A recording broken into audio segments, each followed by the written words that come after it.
l'entretien des patriotes, bonjour à tous, heureux de vous retrouver. Macron 2027, simple provocation ou annonce d'un coup d'État futur? Liana, l'horreur et la colère, le dysfonctionnement de trop, avant de traiter ces informations, et beaucoup d'autres. Vous connaissez la coutume sur cette chaîne, je commence toujours mon entretien par remercier ceux qui m'ont permis justement de le produire, car ils m'ont financé à l'aide des merci rémunérateurs. Et aujourd'hui sont à l'honneur, des fidèles parmi des fidèles, Marie du 21, Edwige Deuf, Farisme, Pierre Bourdin et Patrick du 63. Merci à eux du fond du cœur.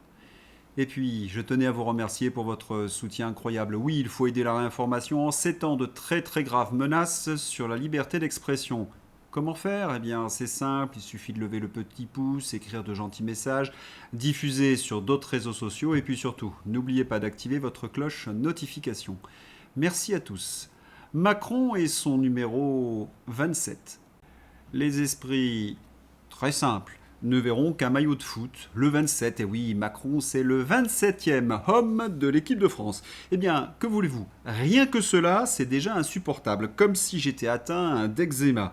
Et oui, c'est reparti pour un tour. Les bisous à Mbappé, les câlins à Mbappé, les Jeux Olympiques de 2024, où Macron va encore profiter de cet espace médiatique pour balancer des faits et feux à qui en veux-tu, qui en voilà, et voler la vedette aux joueurs de l'équipe de foot.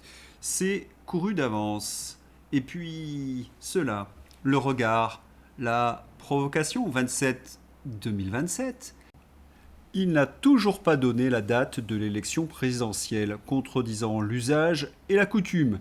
Il vient de créer l'inquiétant état d'alerte de sécurité nationale. Il met chaque jour de l'huile sur le feu contre la Russie. Quant à la liberté de la presse, peau de chagrin, elle se réduit chaque jour davantage. Et on voit apparaître des sondages qui nous expliquent que Macron reprend des couleurs, notamment le dernier sondage dans les Échos. Échos, journal appartenant à Bernard Arnault. Et certains de ses sbires défendent son bilan jusqu'au ridicule. Son abominable bilan, comme l'ICREM, comique macronard. Depuis 2017, l'économie se renforce, le chômage recule, l'insécurité diminue, nos armées montent en puissance, les services publics s'améliorent, l'école transmet mieux, la transition écologique accélère et la santé soigne mieux. Tout cela grâce à Emmanuel Macron. On dirait du Gorafi. Notez mon embarras, tant de mensonges en si peu de lignes. C'est pas crédible, c'est un site parodique comme Maxime Bernard. Mais voilà, les comptes macronards officiels ont à peu près le même style lyrico-grotesque, mensonger. On verra d'ailleurs quelques tweets dans ma rubrique Fantasy. Pour trancher, j'ai demandé à Grok, chat GPT, alors l'ICREM, c'est un site parodique? Eh bien, les deux intelligences artificielles n'ont pas su répondre. Je vous laisse juge. Mais un détail important. On ne sait plus distinguer un site parodique graphique de la communication officielle d'Emmanuel Macron. Ça veut dire quand même pas mal de choses. Autre point très important, les macronards s'agitent bien pour vendre le bilan abominable d'Emmanuel Macron. Un lancement de campagne. Macron peut-il se représenter en 2027 ou conserver le pouvoir? Le poudré peut en effet déclencher l'article 16, les pleins pouvoirs, suite à un conflit ou un début de guerre civile. Merci la France insoumise. N'oubliez pas que Macron a affirmé pas d'élection en période de conflit. On se rappelle également qu'il a lancé certains ballons d'essai. L'hypothèse Brigitte a été testée, comme celle de Castex. Enfin, ce que tout le monde craint, c'est la réforme constitutionnelle qui lui permettrait de se représenter une troisième fois. Richard Ferrand a été placé à la tête du Conseil constitutionnel pour cette mission, si on en croit la grosse Bachelot. Vigilance, vigilance et peut-être danger. Le poudré a commis tellement de méfaits qu'il est prêt à tout. Et comme l'a rappelé Florian Philippot, le perturbé Damien n'a toujours pas donné les dates des élections présidentielles. Oui, danger. Et comme nous l'avons vu hier, entretien très important sur la mise en place de la propagande macronarde. Les macronistes utilisent des magouilles pour masquer leur abominable bilan, avec la complicité bien entendu des journalistes. En 2024, pour les élections législatives, souvenez-vous, ils avaient maquillé les comptes publics. Source Olivier Marlex. En 2026, il n'y a pas de croissance, l'économie française s'effondre, eh bien, ils ont inventé le concept de croissance cachée. Et dans la réalité, la Macronie, c'est ça. L'ancien député LaREM est proche d'Emmanuel Macron, Jean-Jacques Bridet, jugé pour détournement de fonds publics et concussion. Pendant 10 ans, nous avons eu des scandales judiciaires hors normes. On a tout eu sous Emmanuel Macron. Des consommateurs de stupéfiants à l'Assemblée nationale, des détournements de fonds, des prises illégales d'intérêts, l'affairisme à tous les niveaux et des agresseurs sexuels. Et forcément, quand vous mettez de tels tocards aux manettes, cela a un impact sur les performances de notre pays. Le Royaume-Uni regagne la 5e place mondiale en tant que 5e plus grande économie selon le FMI. Saperlipopette, et moi qui croyais que le Brexit allait envoyer la Grande-Bretagne à l'âge de pierre. Autre point important, l'Union européenne décroche. Il y a de moins en moins de pays européens dans le top 10. Et ces pays européens sont remplacés par des pays qu'on appelait autrefois émergents. L'UE, avant l'euro, 30% du commerce mondial. La totalité des pays était dans le top 10. 2026, 17%. Quelle réussite! Appauvrissement, désindustrialisation, perte de compétitivité. Ensemble, on est plus fort, nous disait-on. Mais quelle blague! Et sur notre niveau de vie, c'est encore plus flagrant. En France, vous entrez dans le top des 1% des revenus les plus élevés à partir de 7 512 € par mois. Et 4 293 €, c'est le seuil de richesse. Le seuil de revenu à atteindre pour appartenir aux 1% des plus riches en France est pratiquement le salaire d'une femme de ménage à New York. Ne croyez pas que Philippe Régent exagère. 5 000 € par mois, c'est le revenu d'une secrétaire après quelques années dans les pays développés. Je me rappelle qu'un ami m'avait dit que sa nounou, c'était 18 000 francs français à l'époque, c'était avant l'euro, par mois. C'était plus que mon salaire d'enseignant. L'euro, le libre-échange sont des facteurs de décrochage économique. Mais il n'y a pas que cela.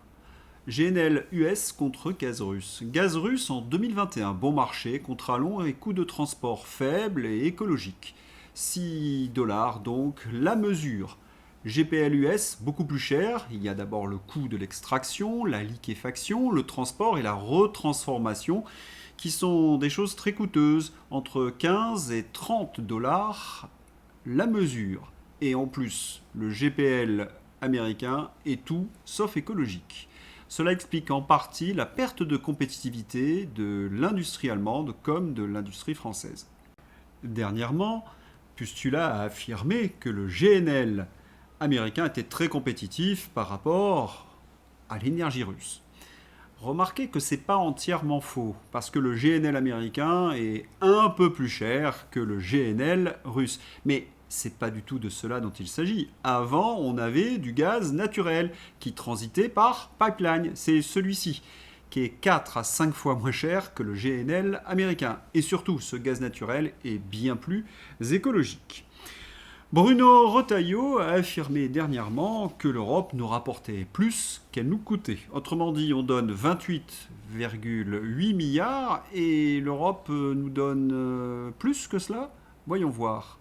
Philippe de Villiers. La soustraction, c'est 13,8 milliards. En d'autres termes, on pourrait très bien dire à l'Union européenne, bon écoutez, arrêtez vos gaspillages, on reprend 13 milliards 8, puisque on vous donne une contribution brute et nette, point. Vous n'allez pas en plus nous prendre. Voilà, Bruxelles coûte donc presque 14 milliards aux Français. Est-ce que l'on mesure ce que cela signifie ? L'argent que nous donnons à l'UE sert à engraisser la grosse commission, lui donner de plus en plus de pouvoir, et donc nous faire perdre de la souveraineté. Mais cela sert également à renforcer nos concurrents étrangers directs à l'intérieur de l'Union européenne. Et je ne parle même pas du financement de la guerre à l'Est. C'est la triple peine. Propagande, propagande, encore propagande, la suite. Le parquet fait appel de la condamnation de Hugues B pour les dégradations commises le soir de la victoire du PSG. Étonnamment, l'intéressé n'avait pas, lui, annoncé vouloir faire appel. Sans doute savait-il que la peine prononcée restait plutôt clémente au regard des faits retenus, notamment des tirs de mortier sur les policiers. Mais il a tout de même trouvé utile d'aller sur BFM TV se pavaner en victime. Bien joué, champion! Pour le détail de cette affaire stupéfiante, je vous renvoie à mon entretien d'hier. La bonne question que pose Pierre Sautarel, très en forme en ce moment. Ce que montre le cas de Hugues, c'est que des militants actifs de l'extrême gauche LFI étaient présents avec des mortiers lors des émeutes liées au PSG. Cela pose une question. Leur présence a-t-elle contribué à encourager ou à attiser les violences ? Attiser les violences, c'est une certitude puisque les images sont sans appel. Mais remarquez que c'est un militant de la France insoumise qui est venu témoigner à la télé officielle macroniste pour chouiner contre la police. Voir mon analyse dans l'entretien d'hier. J'ai peut-être soulevé un lièvre. Et il y a le cas du bon Nunez, un habitué des entretiens, un menteur patenté. Nunez lâchait un petit 200 000 clandestins le 21 octobre. Il est obligé de concéder devant l'ardeur du journaliste 700 000 clandestins. Les spécialistes, eux, tablent sur 800 000. Et pour quel coût ? Des milliards d'euros et un très haut niveau de délinquance. Que Nunez est un habitué du mensonge, ce n'est pas un scoop. Mais d'habitude, ce sont les journalistes de la réinformation qui débusquent ces contre-vérités. Aujourd'hui, ce sont les syndicats de police. Un changement bien agréable. Il y a un déni de réalité, notamment du ministre de l'Intérieur, avec les premiers propos qu'il a tenus à l'époque, dès le début, en disant que... Quand il dit ça a globalement fonctionné ? Globalement fonctionné, excusez-moi, il se fout de la gueule du monde. Quand il dit que c'était maîtrisé... Fabien Vandenmelnik, patron d'Alliance Police Nationale, premier syndicat policier de France, affirme que l'État a minimisé les émeutes de samedi soir. Le pays sombre et le policier ajoute « situation gravissime que nous n'arrivons plus à gérer ». Quand même, quand tu es flic, tu lâches en direct, c'est plus une com ratée, c'est un aveu d'impuissance. La France regarde le spectacle, les casseurs gagnent du terrain, les discours parlent le leur, pitoyable. Le théâtre tourne au drame, le public n'applaudit plus, il gronde. Les policiers dénoncent également cette justice aux mains de groupuscules woke, progressistes et européistes. L'horrible affaire Jérôme Barella illustre parfaitement ce dysfonctionnement. La petite Liana a été enlevée, agressée sexuellement et certainement assassinée. Je dis certainement parce que je n'ai pas encore la confirmation. Reprenons les faits. L'affaire Jérôme Barella. Barella a été visé par au moins 5 procédures, signalements plus plaintes, pour violences sexuelles sur mineurs depuis 2017. Son casier judiciaire était vierge jusqu'à présent. 2022, plainte pour agression sexuelle sur une mineure, enfant de 6-7 ans ou 15 ans selon les sources. Classé sans suite, certains dénoncent un manque de discernement de la justice. Août 2026, plainte déposée par la mère d'une fillette née en 2014, environ 10-11 ans au moment des faits. L'enfant dénonce des agressions sexuelles répétées entre septembre 2024 et mai 2025 au domicile de Barella, dans le Gers. Une expertise médico-légale a relevé des lésions compatibles. La procédure. La plainte date d'août 2025. L'enquête était encore en cours 9 mois plus tard, au moment de la disparition de la petite Liana, fin mai 2026. Barella n'avait jamais été auditionné malgré les relances de la famille et surtout, les lésions qui ne faisaient aucun doute. L'instruction n'était pas terminée, donc il n'était pas mis en examen ni incarcéré pour ces faits. Liana, 11 ans, a disparu le 29 mai 2026 à Fleurance, dans le Gers, après être montée dans une voiture. Le corps d'une fillette a été retrouvé correspondant à la description de Liana. Que constatez-vous ? Une fois de plus, les dysfonctionnements, le laxisme des autorités ou de l'institution judiciaire. Le laxisme tue. C'était déjà le cas pour la petite Lola, souvenez-vous, assassinée par une OQTF, et pour Matteo, assassiné par 2 délinquants connus défavorablement des services de police. Et quand je parle de dysfonctionnement, Pierre Sautarel, regardez les délais dans l'affaire Liana. 22 août 2025, plainte déposée par la mère auprès de la gendarmerie de Plaisance-du-Touche, en banlieue de Toulouse. Octobre 2025, le parquet de Toulouse est informé, soit déjà plusieurs semaines après la plainte. 28 octobre 2025, le parquet de Toulouse se dessaisit au profit du parquet d'Auch. Décembre 2025, selon la procureure de la République d'Auch, la plainte arrive seulement sur son bureau. 9 janvier 2026, la procureure saisit la brigade de gendarmerie de Florence pour poursuivre l'enquête. Mais ce qui révolte le plus, c'est ça. Si vous n'arrêtez pas de nous appeler, on va faire une main courante. La mère de la fillette de 12 ans, qui a porté plainte en août dernier contre Jérôme Barella, évoque ses difficultés à se faire entendre de la police. Sous Emmanuel Macron, les victimes gênent les autorités. Forcément, puisqu'elles remettent en cause le narratif que tout va bien. Souvenez-vous, le mot de Dupont-Maserati, il n'y a pas de délinquance réellement, ce n'est qu'un sentiment d'insécurité, sentiment. Et on en apprend tous les jours. Le dépôt de plainte déposé en août 2025 concerne une fillette de 11 ans qui a des lésions à des endroits indiscutables. Vendredi dernier, Jérôme Barella n'avait toujours pas été entendu par les gendarmes. Pascal Praud, quand tu entends ça, je veux bien qu'on attende des mois pour entendre ce monsieur, mais je trouve ça invraisemblable, comme tous ceux qui nous écoutent, je pense. Oui, c'est assez invraisemblable. Georges Fenech, magistrat.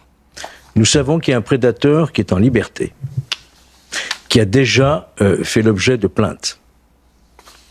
Et on va attendre 9 mois avant de le mettre hors d'état de nuire, c'est-à-dire de l'interpeller, de le placer en garde à vue. Pour bien comprendre les propos de l'ancien magistrat, les spécialistes, les psychiatres, expliquent que ces monstres qui agressent les enfants et les tuent ont, au préalable, imaginé 1000 fois leur abomination. Ils jouissent de cela. Leurs pulsions, à un moment donné, vont donc les pousser à l'acte. Et la récidive obligatoirement parce que c'est leur mode sexuel. Autrement dit, dès qu'il y a un cas, il faut se dépêcher d'arrêter le coupable avant sa récidive. Tout le monde sait cela chez les policiers, les psychiatres ou les magistrats. Cela devient quand même très curieux, le mode de fonctionnement de la justice. Le périscolaire, plus l'affaire Liana, ça commence à faire beaucoup. Et on n'évoque même pas l'affaire Epstein. Quant à ceux qui sont responsables de cette situation, toujours la même attitude. Gérald Darmanin se dit terrifié par un dysfonctionnement de la chaîne judiciaire. Je ne sais pas comment vous prenez cette déclaration, mais pour moi elle est insupportable. Darmanin est le ministre de la Justice. Il a été en binôme plusieurs années avec Dupont-Maserati lorsqu'il était à l'intérieur. Il devrait présenter sa démission. Mais on le sait, ces macronards n'ont ni honneur ni décence, même une once d'humanité. Ce Darmanin, par exemple, plafond carcéral, plus de libération anticipée pour désengorger les prisons, le pari contesté de Gérald Darmanin le 17 avril 2026. On entend à gauche qu'il n'y a plus de moyens suffisants dans la justice. Ce n'est pas faux, mais le gouvernement trouve des moyens dans certains cas. La justice a des priorités. Laurent Candelon, de la coordination rurale. De moins d'un an, j'ai fait l'objet de 4 auditions, 2 pour des posts Facebook, une pour une manifestation agricole. J'ai même fait 7 heures de garde à vue à Toulouse pour avoir été à pied devant l'aéroport de Blagnac. Il y a 30 agriculteurs entre le 1er février et aujourd'hui. Je peux vous dire que la justice du Gers a des moyens considérables. En un mois, j'ai fait l'objet de 4 audiences pour des posts Facebook, etc. Tout est dit. Une police et une justice qui ne traquent plus les délinquants et criminels car elle est utilisée par le gouvernement à traquer le peuple français. Un régime abject en bout de course. Dans ces entretiens, j'ai souvent expliqué que la justice était dans les mains des progressistes. Oui, ils ont vérolé la justice. Mais pas bon, et je suis désolé, il est peut-être pas approprié, mais il est peut-être fort, mais il est vérolé. Il est vérolé, c'est-à-dire qu'on est dans une situation où c'est un groupuscule, que je ne citerai pas, ça évitera les dépôts de plainte, un groupuscule qui gère le ministère de la Justice, et quel que soit le garde des Sceaux, eh ben, il ne fera pas de miracle, parce qu'il n'y a pas la volonté politique de changement dans sa globalité, comme disait... C'est incroyable ce que vous dites là, lui répond Éric Nolot. Vous avez une idée du groupuscule ? Oh, tout le monde sait. Si vous vous rappelez d'ailleurs un de mes entretiens, j'avais montré que certains juges français étaient allés à New York en stage suivre des séminaires de l'Open Society. Et cette idéologie mondialiste, atlantiste, conduit aux mêmes aberrations partout dans le monde. Du sang et des meurtres. En Angleterre par exemple. Ceci est la famille de Henry Nowak. Il avait une sœur aînée et 2 jeunes frères et sœurs. Henry n'a rien fait de mal. C'était l'une des personnes les plus gentilles, les plus amicales que vous rencontrerez jamais. N'oubliez jamais ce qu'ils ont fait. C'est simple, ils ont mis en place un racisme systémique. Plusieurs agents de police en service et anciens de la Hampshire Police m'ont dit qu'on nous a seriné à propos de notre privilège blanc et de nos biais inconscients. La formation a été externalisée à une société tierce et le formateur, vous avez compris de quel groupe il appartenait. L'ancienne ministre de l'Intérieur britannique met les pieds dans le plat. Si Henry Nowak a été menotté, agonisant, pendant que son meurtrier criait au racisme, c'est parce que les policiers ont été formés à présumer la culpabilité des Blancs. Et présager de la culpabilité d'un individu par sa couleur de peau, c'est du racisme systémique. L'Occident est la seule civilisation à se l'infliger à lui-même en croyant faire le bien. Ce n'est pas de la vertu, c'est de l'empathie monstrueuse. Et à la télévision française, pour Quotidien, l'influence de Soros et de l'Open Society est un fantasme conspirationniste. Toi aussi, quand la vérité te dérange, quand c'est factuel, traite ton adversaire de complotiste ou de conspirationniste. C'est un peu la mésaventure qui m'est arrivée avec ce tweet. Pourquoi Xenia dérange ? Car elle débunk la propagande OTAN. Notez le circuit. Les Ukrainiens OTAN paient des lobbyistes sur les plateaux ou sur les réseaux sociaux pour défendre le narratif de la guerre. Ensuite, Kiev vient chercher les milliards à Paris ou à Bruxelles. Rétrocommission, Xenia gêne ce business juteux et sanglant. Il y a une question que je pose. Qu'est-ce qui n'est pas factuel dans ce tweet ? Des lobbyistes pro-OTAN, des fermatrolls, mais tout cela est documenté, c'est même un scandale à Bruxelles. Et d'ailleurs, qu'est-ce qui s'est passé lorsque j'ai écrit ce tweet ? Des insultes, des dénigrements, tout y est passé. Et surtout, 10 ou 15 comptes, petits comptes assez anonymes. C'est très instructif.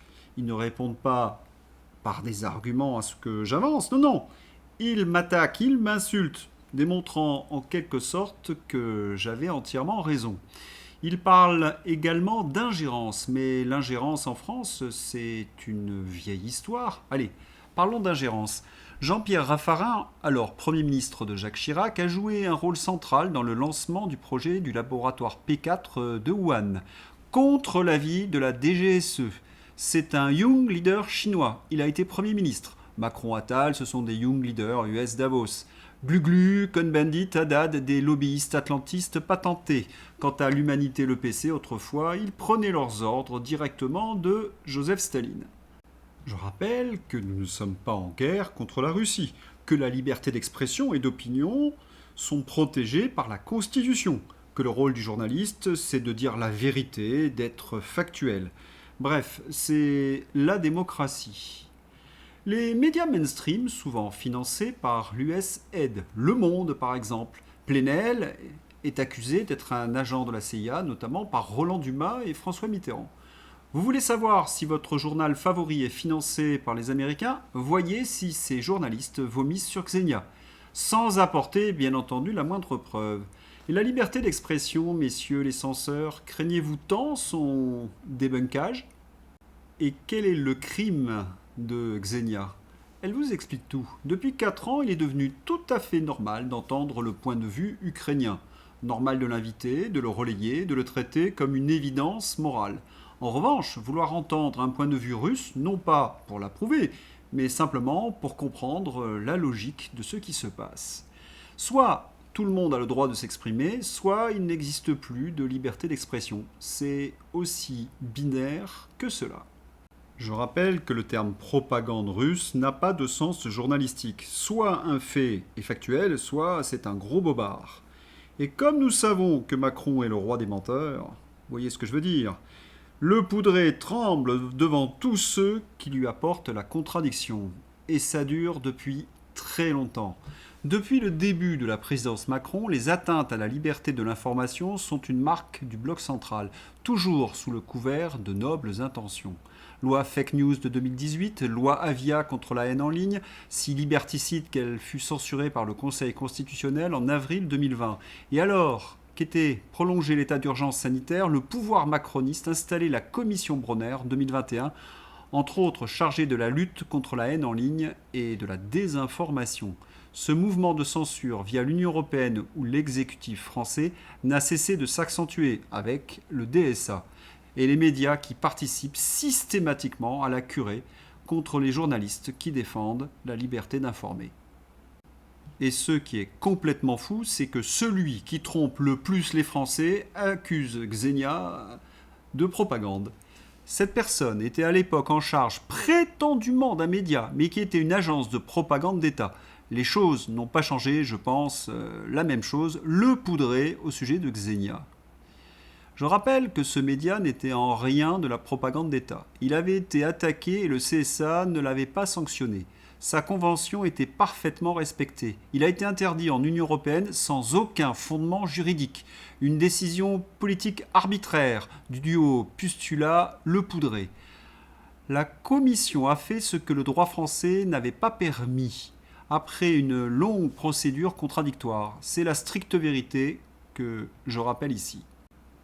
Le Poudré n'a jamais pardonné à Xenia sa couverture honnête sur les manifestations des Gilets jaunes. À voir des éborgnés en la une faisait tourner, paraît-il, de l'œil le petit instable de l'Élysée. International. Union européenne vers une ouverture concrète des négociations d'adhésion de l'Ukraine. Et puis, Zelensky a publié une déclaration proposant à Vladimir Poutine une rencontre dans un pays tiers pour mettre fin à la guerre en Ukraine. Il a déclaré que les États-Unis et l'Europe devraient participer aux négociations et que l'Ukraine était prête à observer un cessez-le-feu immédiat pendant la période des négociations. Par ailleurs, Zelensky a indiqué que l'Ukraine est prête à un échange de tous les prisonniers de guerre ukrainiens contre tous les prisonniers de guerre russes, ainsi qu'à garantir le retour des civils enlevés par la Russie. À voir si les civils ont vraiment envie de rentrer en Ukraine. Infolive, l'excellent Infolive. La Russie n'a pas renoncé au dialogue avec l'Europe. Les contacts entre les services spéciaux se poursuivent. Conférence de presse. Donc, la Russie et la Chine réfléchissent à de nouveaux développements dans le domaine militaire et technique. Mais cela n'est pas lié aux événements actuels. L'économie russe a dépassé tous les pays européens et le Japon en termes de parité du pouvoir d'achat, se classant au 4e rang mondial. Et Vladimir Poutine a donné une interview à un journaliste français. Lors d'une interview remarquée, Vladimir Poutine a calmement mis face à face les réalités économiques russes et françaises. Devant le journaliste de l'AFP, Pierre Osseil, il a déclaré « La dette publique est de 15,6% de notre PIB. Qu'en est-il de la France ?» Un chiffre qui en dit long. La Russie, sous la direction de Vladimir Poutine, depuis 1999, a réduit sa dette publique de plus de 135% du PIB à seulement 15-17% aujourd'hui. Il y a encore quelques jours, on lisait sous la plume de journalistes aux ordres. Vous imaginez un journaliste français interviewer Vladimir Poutine en Russie? Eh bien, c'est fait.